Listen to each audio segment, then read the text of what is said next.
Good afternoon, everyone. It's a pleasure to be able to introduce to everyone who hasn't met her our keynote speaker for today. And I have to tell you, first of all, that it was really a pleasure to be able to just call on the phone, tell her what we were about, and they said, yes, she will be here. Ms. Smith is a registered nurse for over 35 years. She has her MBA, BSN, and RN, which means that she is a registered nurse. She's combined her love for nursing, high standards for healthcare professionalism, and a deep spiritual faith to create the first and only African-American-owned, fully accredited vocational career college in California, licensed to teach vocational nursing and other allied healthcare programs. Her institution has been recognized as an outstanding business by numerous agencies.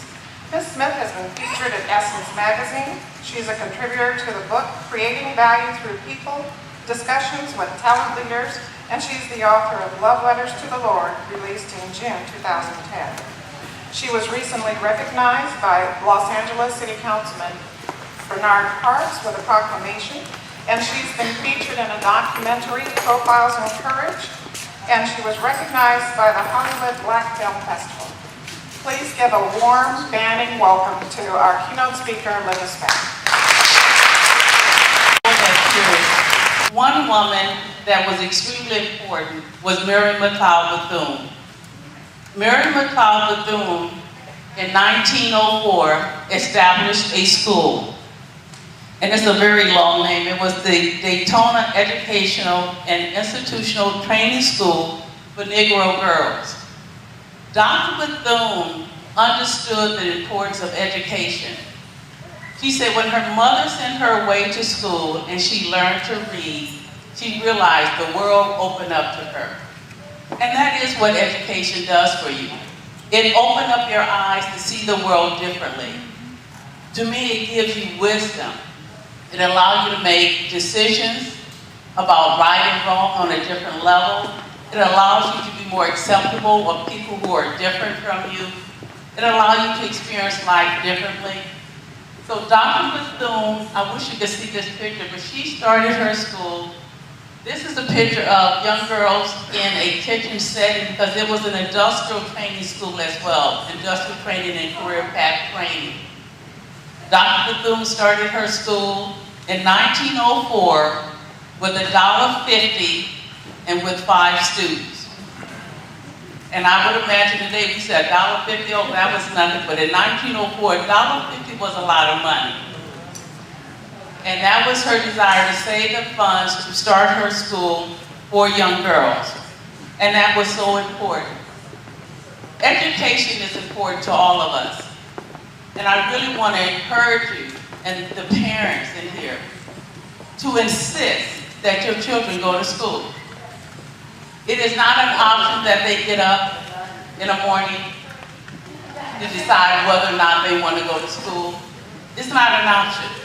It has to be mandatory. We are required as parents and as adults to make sure that our children pursue a better future than what we had. Our lives today are not the same as the lives of our grandparents. They went through a lot for us to be here. My great-grandmother, Matilda Goodspeed, went through a lot for me to be here. And I'm doing what I'm doing because I stand on her shoulders. And so it has to be a requirement that our children go to school. I always tell the story, especially when I talk to youth, my oldest daughter, when she was in high school, she entered high school with a 3.4. And she made a decision that she did not need to do anything else. Literally. No grades, no academics, she was just going to skate through. And it took all of me to get her through high school. I was in counseling meetings, I went to her class, I checked her backpack every night to make sure she was doing her homework. There was times I had to take her homework to school and turn it in for her. I was determined this girl was going to make it. My daughter graduated with a 1.4 GPA. I was the happiest parent in the audience. I shouted with joy. And then she had the audacity to tell me that she needed a break. And she was going to take a year off. And I told her that was fine, but she could not live in my house. You cannot live in my house and not go to school. You cannot live in my house where I get up and go to work and you're still in the bed. It was not an option. And so she enrolled into the CNA program I had at that time, spent half of her time with her grandmother, found her passion for education again. She graduated with her CNA, went back to school and got her LVN and graduated from Azusa Pacific. That's right. She continued and went to Loma Linda University and got her Bachelor's of Science in Nursing. She continued and she graduated from USC with a Master's in Nursing, and she's now a nurse anesthesiologist at USC Medical Center. So when you go into surgery, she could be the one that can make sure you wake up. And I say that because I want to encourage you as parents, don't give up hope. I want to encourage the students to know that you can make it. It can be a struggle, but you need to know that you can make it. Dr. Bethune set that path of letting these young girls know in 1904 what we know today, that you can make it if you try. And we're grateful for that. One of the things that I have always recognized about Dr. Bethune was this was a lady who was an educator. She was a civil rights activist. She was an advisor to 5 presidents. And she was the founder of the National Council of Negro Women. And I don't know how many of our NCNW sisters are in here. Deborah Franklin, all right. To all of you, we know the value of NCNW and what it means to education and to the youth.